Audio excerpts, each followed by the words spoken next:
لله وكفى والصلاة والسلام على خاتم الأنبياء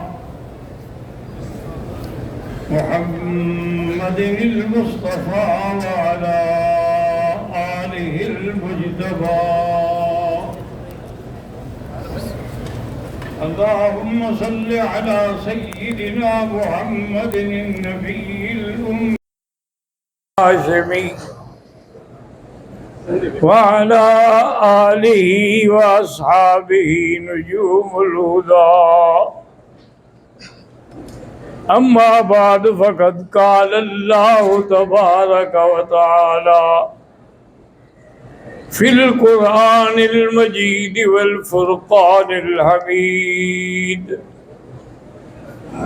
أعوذ بالله من الشيطان الرجيم. أعوذ بالله من الشيطان الرجيم. بسم الله الرحمن الرحيم.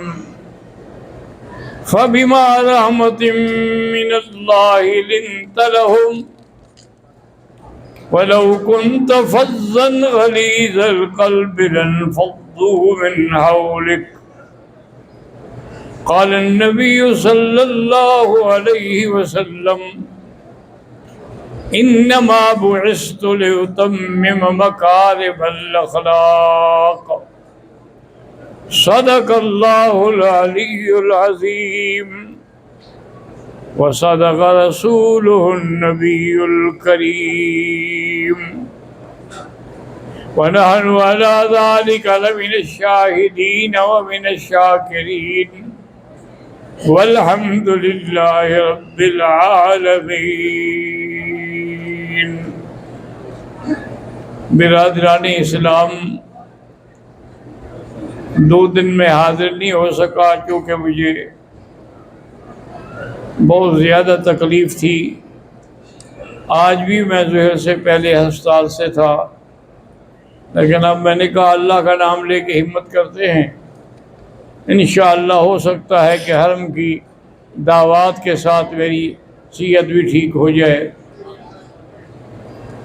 گزارش یہ ہے کہ ہمارے درس میں بات یہ ہو رہی تھی کہ اسلام تلوار سے پھیلا یا پیار سے پھیلا. دشمن چاہے کچھ کہیں، لیکن ہمارا ایمان ہے کہ اسلام حضور صلی اللہ علیہ وسلم کے پیار سے پھیلا. آپ جب مکہ میں تشریف لے گئے اور آپ خود اندازہ کریں کہ مکی زندگی میں کتنے مظالم ہیں جو حضور کے خلاف نہیں ہوئے، کتنا ظلم و ستم نہیں ہوا. صحابہ کو تڑپایا گیا، انگاروں پہ لٹایا گیا، پھانسیوں پہ لٹکایا گیا. حضور صلی اللہ علیہ وسلم پھر اللہ کے حکم سے ہجرت کر گئے. اب اللہ نے آپ کو کامیابی اور کامرانی عطا فرمائی کہ آج وہ ایک فاتح کی حیثیت سے تقریباً 10,000 کی فوج کے ساتھ واپس آ رہے تھے. حضور صلی اللہ علیہ وسلم جب کعبۃ اللہ میں آ گئے، آپ نے سب سے پہلے تو جو کعبے کے ارد گرد انہوں نے بت رکھے ہوئے تھے مشرکوں نے، تو آپ نے پہلے ان کو ہٹایا، صاف کیا. حتیم میں رکھے ہوئے تھے، اللہ کے حکم سے آپ نے ان کو بھی صاف کیا. جب یہ صاف ہو گئے پھر حضور پاک نے کعبۃ اللہ کا طواف کیا، اور طواف کرنے کے بعد آپ نے شیبی کو حکم دیا کہ چابی لے آؤ. کعبۃ اللہ کی چابی جو تھی یہ شیبی خاندان کے ہاتھ میں تھی. وہ لے آیا چابی، تو بس تو حضور صلی اللہ علیہ وسلم نے فرمایا کہ تمہیں یاد ہے کہ ایک دن میں نے آپ سے یہ چابی مانگی تھی کہ میں کعبے میں 2 رکعت پڑھ لوں، تم نے کہا تھا کہ میں نہیں دیتا۔ یعنی ساری دنیا کعبے میں جا سکتی ہے، جو اللہ کا نبی ہے جس کو اللہ نے اس گھر کی آبادی کے لیے بھیجے وہ نہیں جا سکتے۔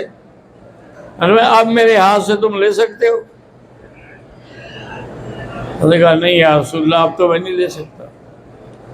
اب میں خذھا خالدۃ طالدۃ الی یوم القیامہ لا یاخذھا منک الا ظالم۔ حضور نے فرمایا یہ رکھو چابی، میں دعا بھی کرتا ہوں کہ ہمیشہ تیرے خاندان میں رہے، اور تجھ سے کوئی ظالم ہی چھینے گا ورنہ کوئی نہیں چھینے گا۔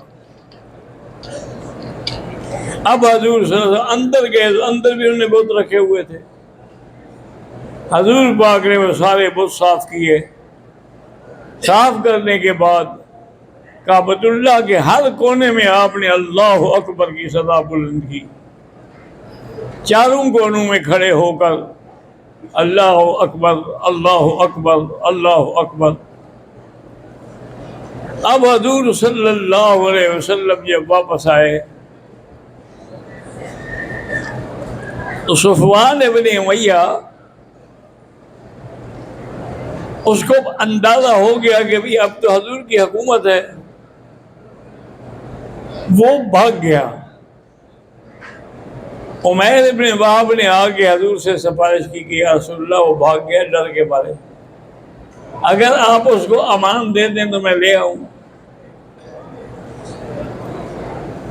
حضور نے فرمایا کہ لے آؤ، مجھے اللہ نے رحمت کے لیے بھیجا ہے، زحمت کے لیے نہیں بھیجا۔ اور نے کہا حضور وہ آپ سے اتنا ڈرا ہوا ہے کہ میری بات پر بھی اعتبار نہیں کرے گا، آپ مجھے کوئی نشانی دیں۔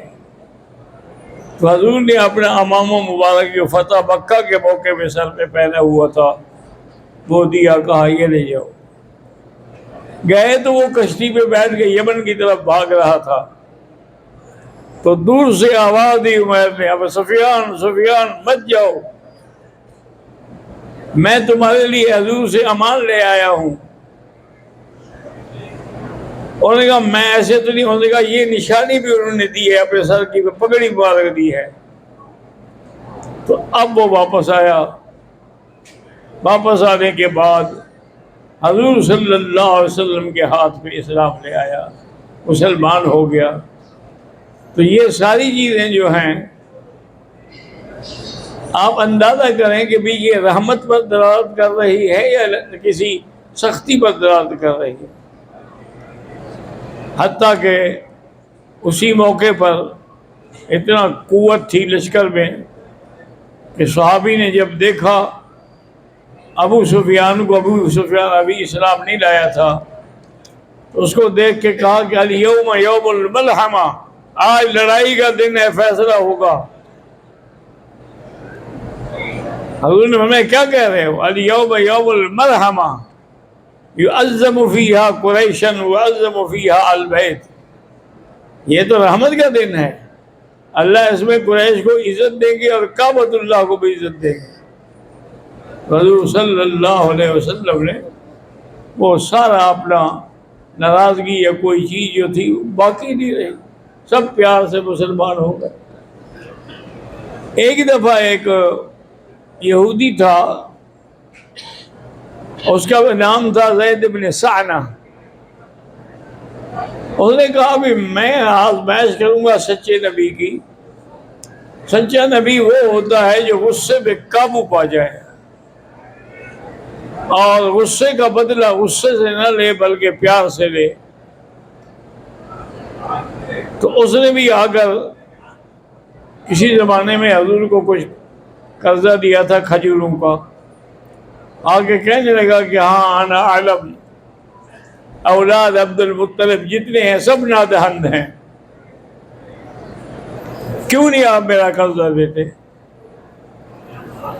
حضرت عمر نے دیکھا غصے سے، نہیں ہوا، حضرت عمر کا ارادہ تھا کہ میں ایسی گردن اڑا دوں، حضور کے گلے میں ہاتھ ڈالے، اور میں بالکل کچھ نہ کہو، اس کو لے جاؤ، اتنی کھجوریں ہم نے دینی ہیں، وہ ان کو دے دو، اور 20 سا جو ہے وہ زیادہ بھی دو۔ وہ لے گئے، دے دی 20 سا بھی تھے۔ انہوں نے کہا یہ زیادہ کیوں دے رہے ہیں؟ انہوں نے کہا جو میں نے تمہاری بے عزتی کی تھی نا، جھڑکا تھا تمہیں، حضور نے فرمایا اس کا بدلہ دو، 20 سا دے دو۔ تو انہوں نے کہا آج مجھے یقین ہو گیا کہ اللہ کا سچا نبی ہے، اور آ کر حضور کے سامنے کلمہ پڑھا اور مسلمان ہو گیا، اور اسلام کی دعوت کو قبول فرما لیا۔ تو اسی لیے آپ یاد رکھیں کہ اسلام جہاں جہاں بھی پہنچا، جہاں جہاں بھی پھیلا ہے، وہ پیار سے پھیلا ہے، تلوار سے نہیں پھیلا ہے۔ اور تلوار سے کبھی کوئی چیز پھیلتی بھی نہیں، اسی بات یاد رکھیں، وہ تو جلدی مٹ جانے والی چیز ہے۔ پیار ہے ایسا جو ہمیشہ باقی رہتا ہے۔ تو اللہ تبارک و تعالی آپ کو بھی اور مجھے بھی سرکار دو عالم کی محبت نصیب فرمائیں، صحابہ اہل بیت کی محبت نصیب فرمائیں، اور اللہ پاک ہمیں کعبۃ اللہ کے برکات و ثمرات سے نوازیں۔